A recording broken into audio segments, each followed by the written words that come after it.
And as I have said repeatedly, the department will conduct all of its work in a manner that adheres to the rule of law and honors our obligations to protect the civil rights and civil liberties of everyone in this country.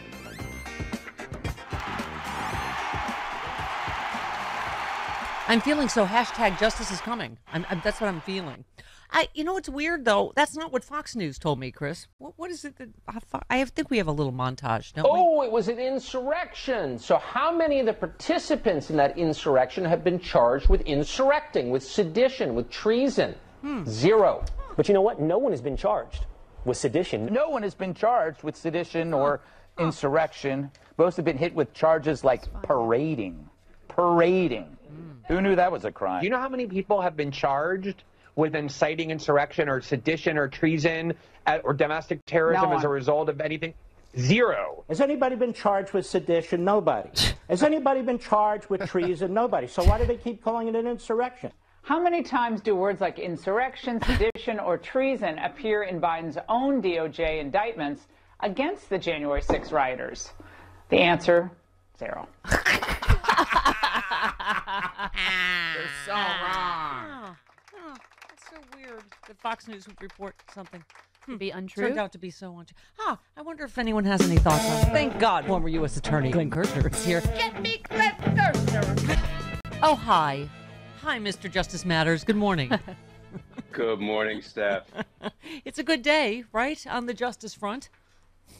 It is a good day. And boy, I forgot all of that Fox blather about, this wasn't an insurrection, no sedition. Well, now you've got the two most dangerous, hateful groups, the Oath Keepers and the Proud Boys, convicted of seditious conspiracy and a whole bunch of other charges. And we have a lot to talk about, about the consequences of these convictions. Well, yeah, you tweeted the guilty verdicts in the Proud Boys cases are enormously consequential, a victory for the American people and for democracy. Now it's time to take on the hierarchy of the insurrection, the command structure, those who encouraged, inspired, and incited the Capitol attack. And you said the only thing standing between Trump and a federal conviction is a federal indictment. Come on, Jack, let's roll, because justice matters. I mean, the most significant thing legally, Glenn, I think, is that Enrico Tarrio was convicted and he was not there, obviously. Talk to us about that. I love that. So, Steph, there's legal precedent. Legal precedent is when an appellate court decides an issue, and it becomes precedent that other courts have to follow. There is factual precedent. What is that? When a president of the United States has been criminally convicted for the first time. That's factual precedent. Then there is a combination of the two. I call it atmospheric precedent. I may have made that up, but I'm running with it. So atmospheric precedent is what happens. I'm yelling. I was talking really quietly, I guess.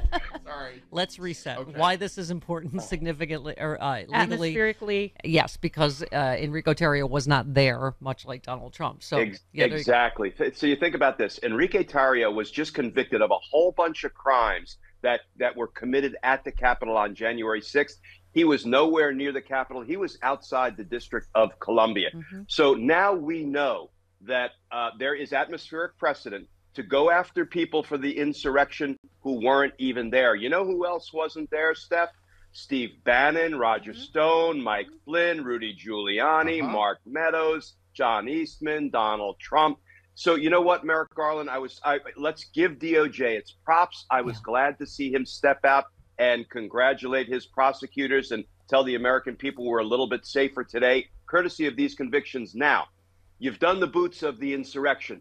Do the suits, do the hierarchy, do the command structure, do the ruling class criminals, because I maintain I don't want to be down today. I want to celebrate this conviction. But every single minute of every day, Steph, there's an injustice at work when the people that Donald Trump ordered to attack the Capitol are in prison and Donald Trump is playing golf. That's not right. Yeah, absolutely. Well, you also had tweeted legal recap. April started with Trump's arraignment on 34 criminal charges, crimes he committed to steal the 2016 presidential election, ended with his sexual assault and defamation trial in progress. Might justice be trending? I mean, it sure does feel like that. I was reading your co-counsel, Bar McQuaid's tweet that she's also, I think, hopeful that this has been long and slow, but that, Merrick Garland has built this brick by brick. So, I mean, what's next in terms of, like, I don't know, like I was saying, this does seem like this is the end of investigation, not the beginning, when you've built up this far and proved seditious conspiracy. That didn't get ordered from nowhere. They didn't make it up themselves, right? So what would you think would be a time frame? Think about where we are, right? We've got Fani Willis writing a letter, and she didn't write that letter for law enforcement's benefit. She could have had behind closed doors meeting to say, by the way, I'm indicting everybody in July. She did that because she wanted to pressure the 20 targets of her investigation to come on in. You got one last chance. You got to flip. You got to cooperate, or you're going to see your name as a marquee defendant on the other side of the V, as we say, Georgia v. Donald Trump. So we're getting real close there. We just had reporting that in the Mar-a-Lago documents case, there's a mole. There's an inside person ratting out Trump. That's huge. We've got progress on the insurrection case. We have Donald Trump, I believe, about to be found liable in New York in his sexual assault and defamation trial. I mean, you know, it's coming. It's happening. It's all coming together. It has taken an eternity, but you know, I think we're pretty darn close now. And by the way, so we reported this yesterday that he opens his big yap over in Scotland. I'm coming back to confront E. Jean Carroll. And then, so now the judge has said, oh, okay, so you have till Monday if you want to reopen the case and testify.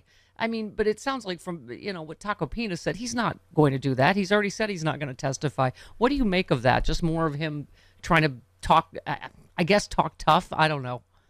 Yeah, Donald Trump is a punk-ass B is what he is. And